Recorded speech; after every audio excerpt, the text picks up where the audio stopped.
So the car is back from Laggjander. Crawley there has done all of the welding, which is absolutely ideal.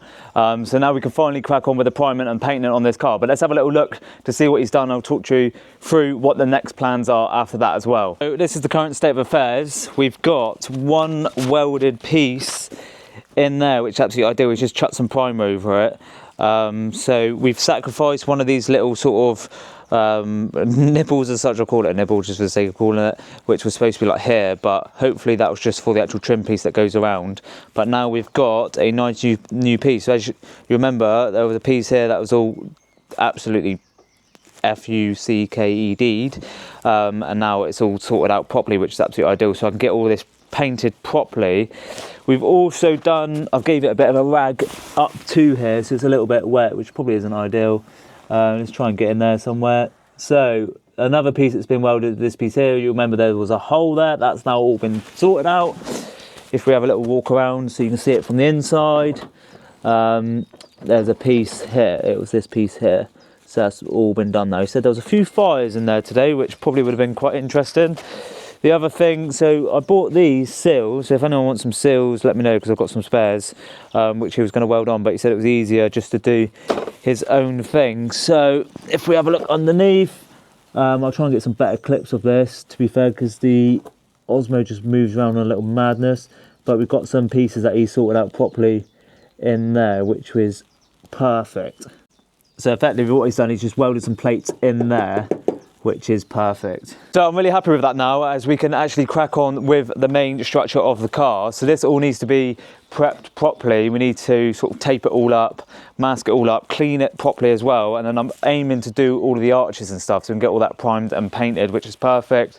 But I'm looking forward to getting this bit done, because this is the bit that's going to make a huge difference to the actual build. So I think let's crack on with a few bits on this today. I've still got obviously the sanding to do as well on all the other bits, but I'll do this in between. There is a couple of bare pieces that I need to etch prime, so I'll do that whilst I'm waiting for some other bits to do. But yeah, we are moving in the right direction. I'm really happy to see the E36 finally starting to take place. So now the welding is done, it's time to crack on with priming the shell of this car, which I'm really looking forward to getting done, because that's the last stages of priming, along with obviously the bumpers. So I've got some etch primer here. I need to go around some of the bare bits, just because there's some bits I've sanded down to bare, so I need to put some etch primer on it first, because I think that's the way that you do it, to stop any rust coming underneath. This is the etch primer to hand, so this is the one I'm just going to coat over the bare bits. So as you can see, there is a couple of bits of bare exposed, just where I've sanded down a little bit too keen on some of the areas. So what my plans will be is to clean all this down and then put on a couple of coats of etch primer on all this sort of stuff, so like stuff like this here. I've cleaned all the door shuts and stuff, so all the door shuts are now clean. I just need to go back round it. What I'm going to do with that is just prime it. Actually, I'm not going to prime it, I'm just going to paint the door shuts, because I don't really think there's a need to prime it. I was going to prime all of the door shuts and stuff, but it just means sanding it all, then painting it. And I think the door shuts are not actually too bad, and it doesn't matter too much, because obviously they're going to be covered by a door most of the time. So I think it's a case of just getting a layer or two of paint on it, lacquer it, and then that should be fine. So what I'm going to do now is get this etch primer on, and then I'll sand down the other panels in between, waiting for that to dry out.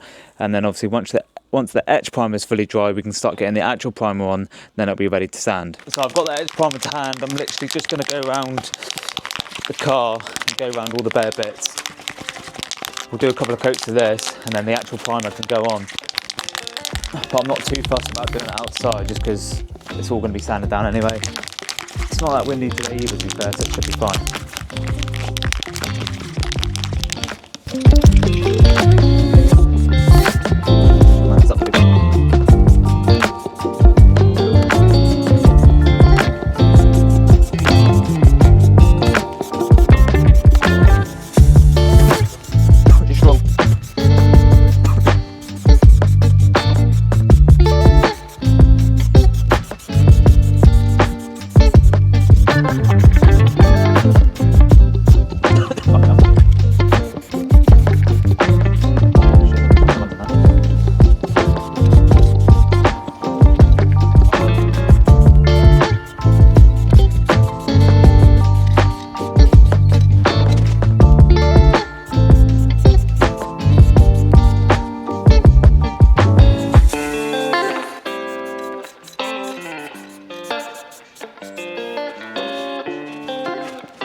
So good progress made on the E36. I've done all of the Etch primer bits, so now the quarter and stuff it's all been coated with Etch primer, and then all the other bare bits have been done as well. I'm just about to put on the next layer of proper primer, so I'm going to put 2 layers of proper primer on, and then hopefully that'll be it for all of the priming stuff. The only priming I need to do is obviously on the front and rear bumper as well as the spoiler, but other than that it's just a case of then sanding it all down and then ready for paint. So I've got the makeshift booth. I'm probably going to do the paint in the actual unit rather than doing it out here.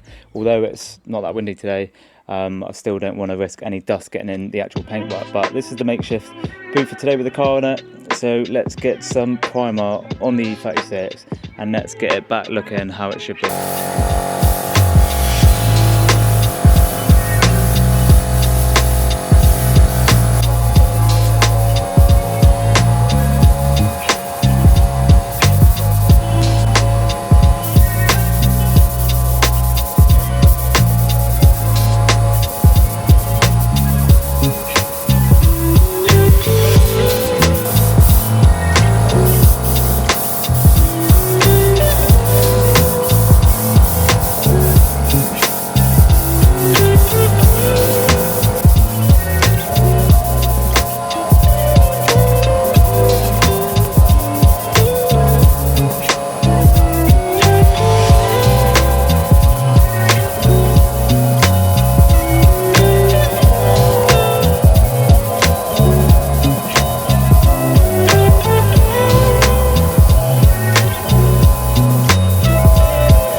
Two coats of primer are done.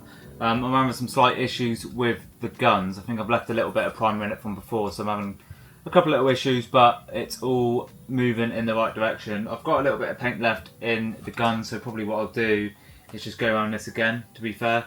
Fill in any patches that might be a little bit sort of low or looking a little bit patchy or whatever, and then I'm done. With the bumpers and stuff, I'll probably get some plastic primer for them, and then obviously I'll paint them on top, so I'll probably have to get some plastic primer, which should be fine. I'll try and get that tomorrow, but I've still got a little bit of primer left, so like I say, I'll recoat all of this with what I've got left. I've gone around like the sides with underneath the wings and stuff, just because why not, but yeah. Oh, I headache now. It's hard work, this paint malarkey. One of the things that I'm having problems with is the primer keeps clogging up in the spray gun, and I keep leaving it in thinners and white spirit, but it's not quite doing the job. So I want to give these guns a thorough clean. So I've got a load of thinners, and hopefully I can get them back running as they should, because I'm having some slight issues with some blockages and stuff. So I thought I'd just show you how I've stripped them apart and stuff and what I'm going to do to it, and a little heads up for those who are starting out with spraying a car who have no idea like me. This might be a hurdle that you do come across. So here we have is one spray gun which come usually all fitted up, so you'll have your nozzle and this attachment along with this which feeds the paint through to the gun itself. So basically they get, especially with the primer, because I think because the primer is so thick, it gets clogged up in there and in there. So I've just stripped it apart at the minute, so I've got all of these components. As you can see, you can't even see through that. You should be able to see directly through that. So I just basically want to get all these cleaned out, because obviously the next phase will be to actually paint them, and I've mixed up the guns, which is annoying. So I did have a separate gun for the paint and the primer, but I've mixed them up, so I'm gonna have to make sure these are fully clean so I can use one of them for the paint. But as you can see, like, you can't actually see through, so I need to leave these all to soak, because it's all getting clogged up, and I hope it'll just run it better. This is the actual gun that's supposed to be for the paint, so I put like a 3 on there. You could probably just about see it. It's 1.3 and the other one's 1.8, but the 1.8 one's not working at the minute, which is currently over there in bits. Luckily, with the set, you get a little toothbrush, some tools, and a little, can't remember what these are called off the top of my head now, whatever that is. Drop a comment down below, let me know. But yeah, whatever that is, so you can put that in the gun, put it for all the components and stuff, and the filters and stuff like that, and then obviously get all the paint out with that. So like I say, all the primer is now done. It's just a case of doing the paint. Obviously got to sand it all down, so obviously the guns have got to be absolutely crystal. But I'm done now. What is the next plan? I've got to pack up all of this stuff and then get it ready for sanding tomorrow or over the next couple of days, and then we can finally crack on with the paint. I'm so excited to see what the paintwork looks like on it. I'm hoping it's going to come out very, very well. My day on the E36 is coming to an end. I've done all of the primer now on the car other than the bumpers, so I've still got to do the front bumper and rear bumper, but I'll probably do that with some plastic primer. But it's done. I think I've got most of the primer on my face by the looks of it, but I'm happy with how it's come out. It's actually looking really, really good, and this primer hides some of the imperfections very well. Obviously it's still got to be sanded, but I'm very, very happy. So I'll show you around, tell you what the next plans are, and show you some of the bits that I need to sort out before I do the paintwork itself. So here she is in all her glory. Probably doesn't look much different, but I've painted these side bits, just, I don't know why really, because obviously the wings are going to be covering it, but I just thought, you know what, whilst I've got some paint left in the gun, why not? I haven't actually done the door shuts because I don't really want the hassle of having to sand them all down, and they're not too bad. So there's a couple of little bits that I've got to sand down on it, but other than that I'll just sand that and then just paint straight over it. I'm not too fussed about the door shuts. But I've done all the sills, gone around the windows around again. Didn't necessarily need to do it, but I thought whilst I've got some paint left over, might as well. The bit where there was a massive hole in it's starting to look really good now. Obviously there was a massive hole in that section there, but yeah, it's all painted. The roof's done. What I've done with the roof is literally, so obviously I've got sunroof on mine, as I probably would have mentioned before, so let's just get this. So I've lowered the roof ever so slightly and then taped up, and I've just painted in and around there and hope for the best. It was a bit patchy, the roof, because I went over it with some what was left over in the gun, but other than that I'm happy with it. It's not going to be a body shop finish at the end of the day, but as you see there, fuck knows what's happened there. But obviously I've just sent it on after. That actually looks really bad, to be fair, in this light for some reason. Didn't look that bad earlier, but it's all been sanded down anyway, so I'm not too fussed. It was just an extra layer while there's some paint left in the gun. But if we have a little mooch around, yeah, that side just looks just as bad, to be fair, but we'll sand it on and hope for the best, and hopefully once it's been sanded it'll look a lot better. If we have a look at this piece, so there you go. Look, to think that there was a massive hole in that is pretty mad. So yeah, I'm happy with the progress today. The next job on the E36 then is to finish off all the sanding. I haven't got around to finish off the sanding and all the other bits that I was doing this morning, so I've still got a couple of doors and a few other bits like that. I was looking actually in the manual, not the manual, the instruction sheet for the primer, and it said by hand you need to be sanded between 800 and 1000 grit, which obviously I haven't been doing. I've been doing it with 1000, so hopefully that don't cause any complications, because I'm going to send it on with 500. But I've got obviously sand down the rest of the car. I'm not going to be sanding down the door shuts and stuff like that. Like I said, I'll just paint straight over that. And then what else is there? Obviously got to do all the rest of the parts, and then I can properly tape all, like obviously I'll tape all the windows and doors and mask that all up, just so we're not going to get any paint in there. And then it will be ready for the paint. So I pulled the car out. This is currently how it's looking. It's going to be pretty mad to think that this could end up being a complete track car. It doesn't seem possible at the minute because it is just in bits and we've got a long way to go. But yeah, hopefully we can look back at this video and be absolutely amazed by the transformation that has happened on this E36.